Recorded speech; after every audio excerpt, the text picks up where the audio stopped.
बिस्मिल्लाहिर्रहमानिर्रहीम।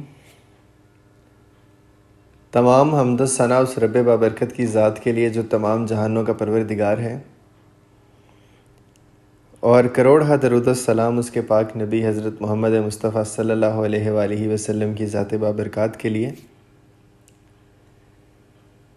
सबसे पहले मेरी तरफ़ से आप सब लोगों को अस्सलाम वालेकुम।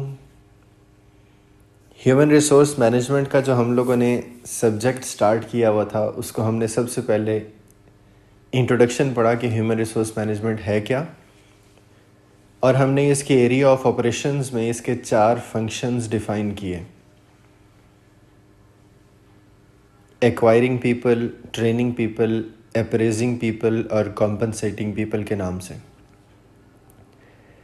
इन चारों के चारों फंक्शंस की हमने डिटेल्स पढ़ना स्टार्ट की इंट्रोडक्शन के बाद। तो हमने सबसे पहले एक्वायरिंग पीपल को पढ़ा रिक्रूटमेंट एंड सिलेक्शन के नाम से,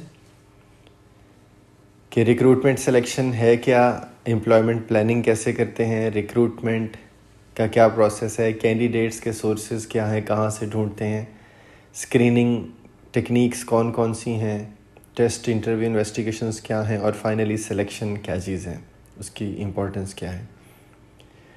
उसके बाद हम लोगों ने इसका दूसरा major function training and development start किया, और ट्रेनिंग एंड डेवलपमेंट को हमने इंट्रोड्यूस किया होती क्या है। इसमें हमने कोचिंग और काउंसलिंग, 2 फ़िलासफ़ीज़, 2 पर्सपेक्टिव्स पढ़े, और उसके बाद हम लोगों ने ब्रीफली डिस्कस किया एम्प्लॉई ओरिएंटेशन को, कि जब भी नए लोग हमारी कंपनी को ज्वाइन करते हैं तो उन्हें हम लोग इंट्रोड्यूस करवाते हैं ऑर्गेनाइजेशन से, ताकि वो सोशलाइजेशन स्टार्ट करें, वेलकम फील करें, इजी फील करें।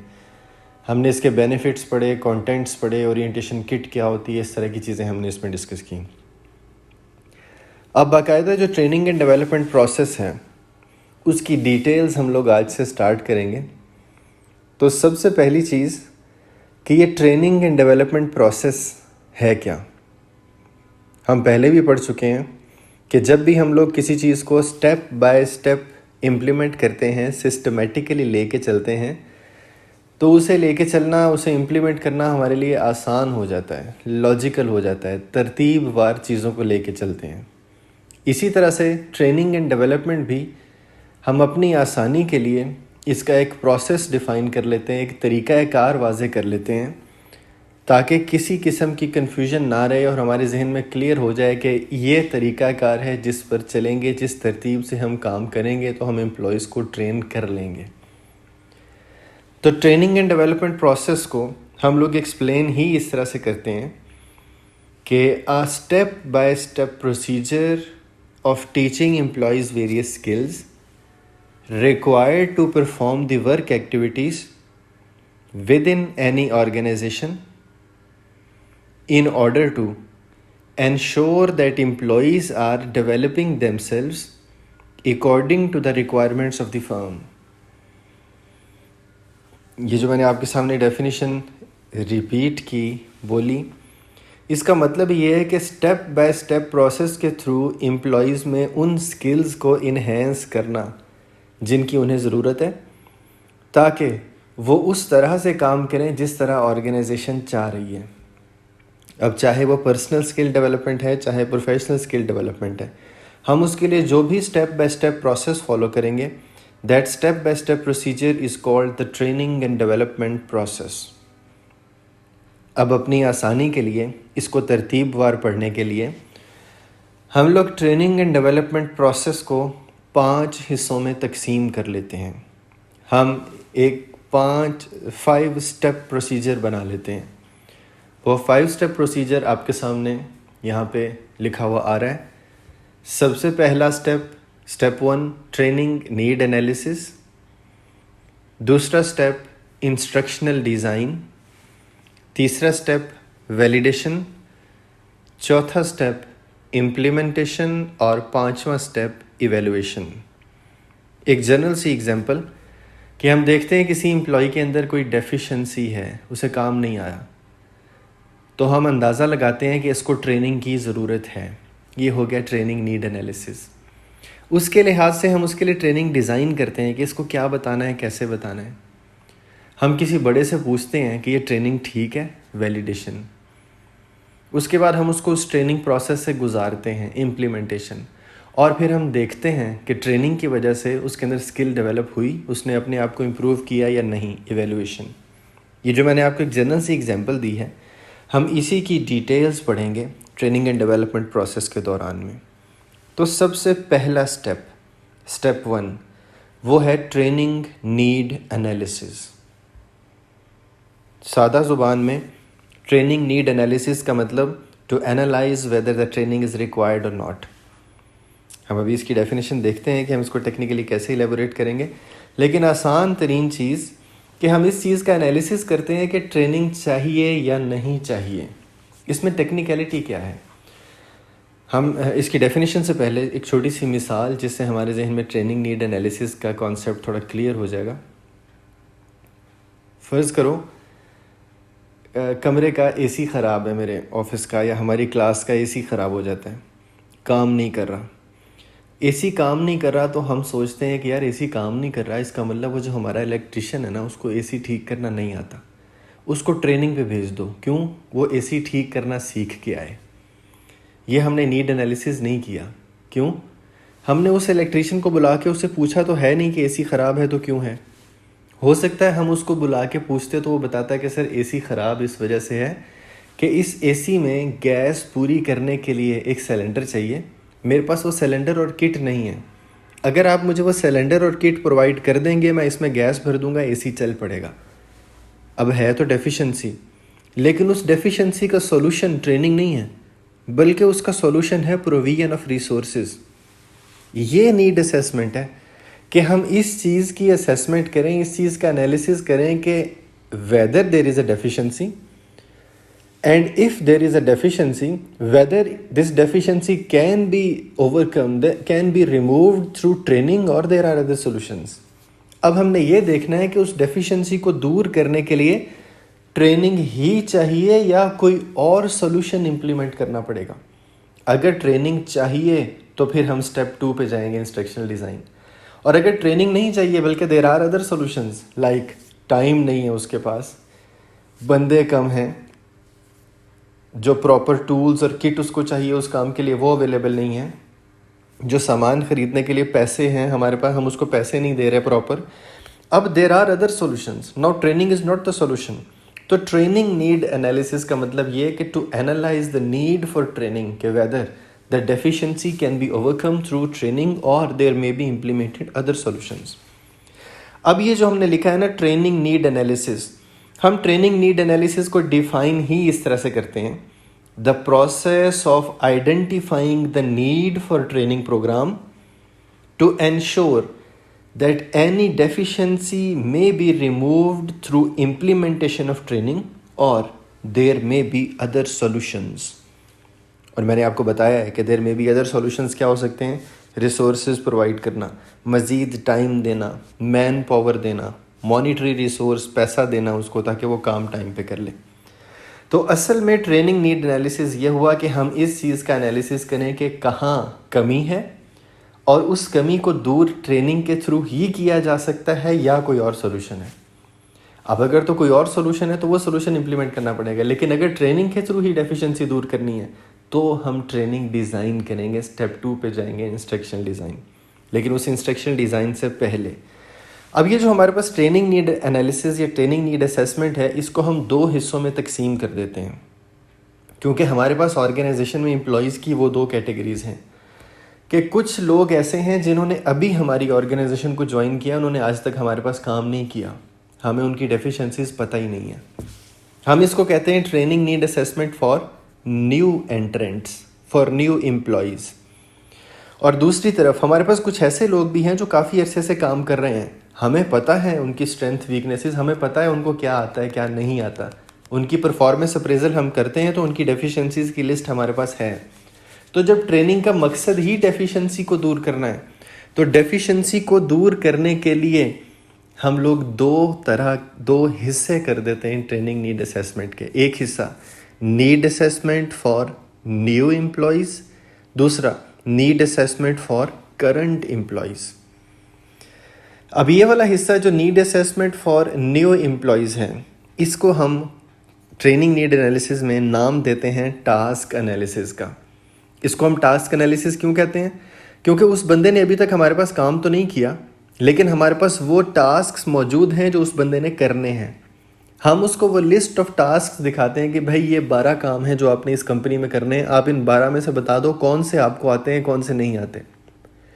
जो काम तो उसको आते हैं वो कहता है कि सर ये चीज़ें मैं कर सकता हूँ, इट्स ओके। लेकिन जो काम वो कहता है कि ये मुझे नहीं आते, वो उसके अंदर डेफिशिएंसी है, हम उससे रिलेटेड ट्रेनिंग डिज़ाइन करेंगे।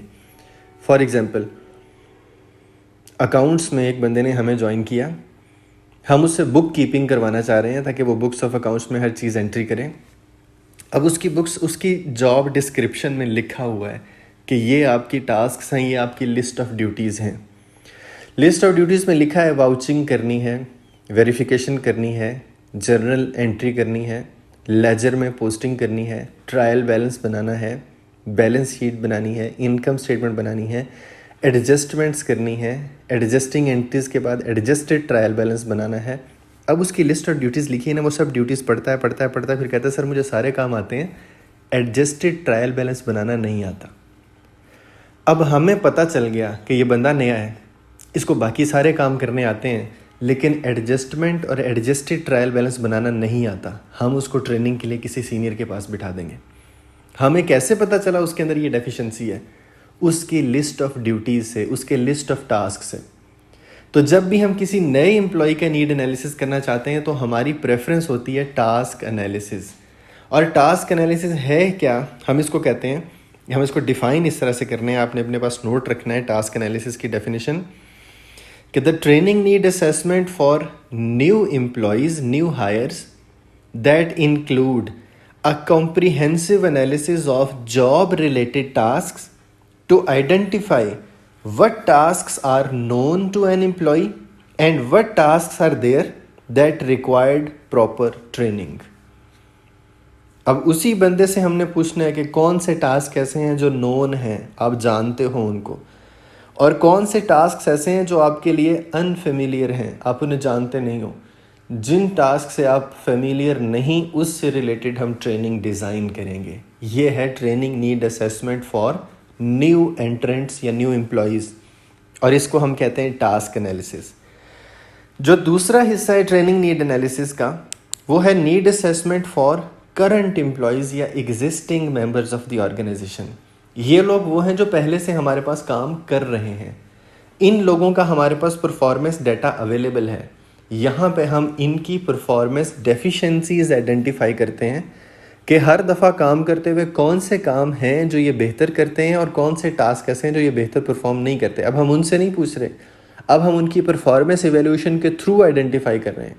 तो जब हम उनकी परफॉर्मेंस एवेल्यूशन के थ्रू आइडेंटिफाई कर रहे हैं तो ये वाला एनालिसिस कहलाता है परफॉर्मेंस एनालिसिस। तो परफॉर्मेंस एनालिसिस को हम डिफाइन ही इस तरह से करते हैं कि the training need assessment for current employees of the organization that include a comprehensive analysis of all the performance deficiencies that have been made by current employees and to ensure whether these deficiencies may be removed through training program। अब चूंकि वो current employ है, हमारे पास पहले से काम कर रहा है, तो हमने उसकी परफॉर्मेंस डेफिशिएंसीज आइडेंटिफाई करनी है ताकि हम उन परफॉर्मेंस डेफिशिएंसीज का देख सकें कि कैसे ओवरकम करेगा। ट्रेनिंग प्रोग्राम हम उन परफॉर्मेंस डेफिशिएंसीज के ऊपर फोकस रख के बनाएंगे। अब जब हमने ट्रेनिंग नीड असेसमेंट कर लिया, चाहे करंट एम्प्लॉयज़ के लिए, चाहे न्यू एम्प्लॉयज़ के लिए, चाहे टास्क एनालिसिस के थ्रू, चाहे परफॉर्मेंस एनालिसिस के थ्रू, तो अब हमने ट्रेनिंग डिज़ाइन करनी है। अब हमें ये तो पता चल गया ना कि एम्प्लॉय को क्या बताना है। अब हमने उसके लिहाज से ट्रेनिंग डिज़ाइन करनी है। अब हम आ जाते हैं स्टेप 2 पे। तो ट्रेनिंग एंड डेवलपमेंट प्रोसेस का स्टेप 2 है हमारे पास इंस्ट्रक्शनल डिज़ाइन। तो इंस्ट्रक्शनल डिज़ाइन को सबसे पहले हम लोग डिफाइन ही इस तरह से करते हैं कि it is the process of formally designing the training program by deciding what information should be conveyed to the employee and how to convey that information. कि हम इसमें फॉर्मली डिसाइड कर लेते हैं, अभी ये पेपर वर्क चल रहा है, हम अपने पास सोच रहे हैं कि क्या करना है, हम अपने पास डिसाइड कर लेते हैं कि हमने एम्प्लॉय को क्या इन्फॉर्मेशन कन्वे करनी है और किस तरह से करनी है। तो हम यहाँ आके इंस्ट्रक्शनल डिज़ाइन के 2 हिस्से बना लेते हैं। पहला हिस्सा व्हाट टू टेल, क्या बताना है, और इसको हम कहते हैं ट्रेनिंग कंटेंट्स। और दूसरा हिस्सा हाउ टू टेल, कैसे बताना है, ये हमारे पास कहलाता है ट्रेनिंग मेथड। मैं आपको एक छोटी सी मिसाल देता हूँ।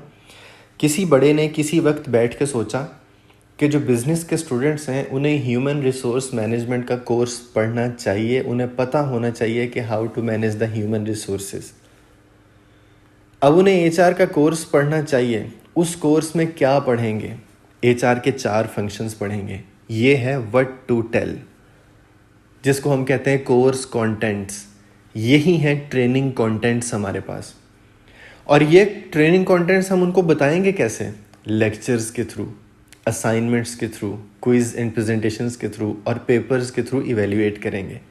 ये जो डिसाइड किया है ना कि लेक्चर्स के थ्रू बताएंगे उन्हें, क्विज असाइनमेंट्स देंगे ताकि उन्हें चीज़ें आएँ, और हम उन्हें प्रॉपर प्रेजेंटेशंस वगैरह और पेपर्स के थ्रू इवेल्युएट करेंगे कि उन्हें ठीक से आया, क्या पढ़ा, क्या सीखा उन्होंने। ये है ट्रेनिंग मेथड। तो यहाँ पे आके इंस्ट्रक्शनल डिज़ाइन में ऑर्गेनाइजेशंस 2 चीज़ें अपने पास डिसाइड कर लेती हैं। फोकस सारा वही है कि डेफिशिएंसी ओवरकम करनी है, क्या नहीं आता उसको वो सिखाना है, लेकिन उसमें कंपनी अपने पास डिसाइड कर लेती है कि क्या बताना है और कैसे बताना है। अब जब कंपनी ने अपने पास ये डिसाइड करना है कि क्या बताना है, कैसे बताना है, तो इस व्हाट टू टेल और हाउ टू टेल को हम अपने पास ट्रेनिंग कंटेंट्स और ट्रेनिंग मेथड्स के नाम से पढ़ेंगे। अब इंस्ट्रक्शनल डिज़ाइन का पहला हिस्सा ट्रेनिंग कंटेंट्स। ट्रेनिंग कंटेंट्स को हम डिफ़ाइन ही इस तरह से करते हैं। डेफिनेशन आप लोगों ने अपने पास नोट रखनी है आपने, कि all kinds of information and materials that should be distributed among the employees during the training program. कि जो भी ट्रेनिंग प्रोग्राम हम करना चाह रहे हैं, उस ट्रेनिंग प्रोग्राम के दौरान में क्या इन्फॉर्मेशन और क्या क्या मटेरियल्स ऐसे हैं जो हमें रिक्वायर्ड हैं, क्या क्या फैसिलिटीज़ ऐसी हैं जो हमें रिक्वायर्ड हैं उस ट्रेनिंग को एम्प्लॉय तक कन्वे करने के लिए। हम इसमें लिख सकते हैं इस तरह से, जैसे मैंने आपको बताया कि all kinds of information and materials that should be conveyed to the employee during the training program including academic materials, workbooks and exercises, practicals, stationery and other items, office equipments, and other related facilities like classrooms, whiteboards, table, multimedia projector, etc.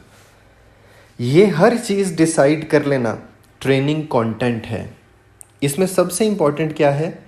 Academic contents. कि HR का course पढ़ना है तो वो course पढ़ने के लिए 4 HR के फंक्शंस पढ़ाने हैं: acquiring people, training people, appraising people, compensating people. ये हो गया एकेडमिक मटेरियल।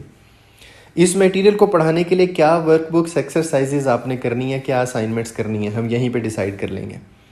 क्या क्विजेज रखेंगे, हम यहीं पे डिसाइड कर लेंगे। प्रैक्टिकल्स कितने अरसे बाद होंगे, हम यहीं पे डिसाइड कर लेंगे। क्या स्टेशनरी इक्विपमेंट्स चाहिए, white board, marker, multimedia projector, laptop, इस तरह की चीज़ें कौन सी चाहिए। ऑफिस इक्विपमेंट किस किस की ज़रूरत है, चेयर, टेबल वगैरह वगैरह, इस तरह की चीज़ें। स्टेशनरी में क्या कुछ चाहिए, ये सारा कुछ हम ट्रेनिंग कंटेंट्स में डिफ़ाइन कर लेते हैं। तो ट्रेनिंग कंटेंट सिर्फ ये नहीं है कि वो इन्फॉर्मेशन जो बतानी है, नहीं, उसके साथ साथ ऑल दी अदर रिक्वायरमेंट्स जो उन ट्रेनिंग कंटेंट्स को कन्वे करने के लिए ज़रूरी हैं, एज अ सप्लीमेंट्री मटेरियल इस्तेमाल होनी है, हम सारी वहीं पे नोट कर लेते हैं। अब इंस्ट्रक्शनल डिज़ाइन का पहला हिस्सा हो गया ट्रेनिंग कंटेंट्स डिसाइड करना। अभी डिसाइड किए हैं, बताए नहीं हैं। दूसरा हिस्सा ट्रेनिंग मेथड या ट्रेनिंग टेक्निक्स हैं, कि वो जो हमने कंटेंट्स डिसाइड कर लिए हैं, उन कंटेंट्स को उन एम्प्लॉयज़ तक पहुंचाना कैसे है जिन तक हम पहुंचाना चाह रहे हैं, ताकि उनकी डेफिशिएंसी ओवरकम करें। अब ये ट्रेनिंग मेथड्स क्या हैं? किस तरह क्या फ़िलॉसफी है इसकी, इससे रिलेटेड डिटेल्स हम लोग नेक्स्ट सेशन में डिस्कस करेंगे। यहाँ तक किसी के जहन में कुछ सवाल हो तो पूछ सकता है। All the best for you all.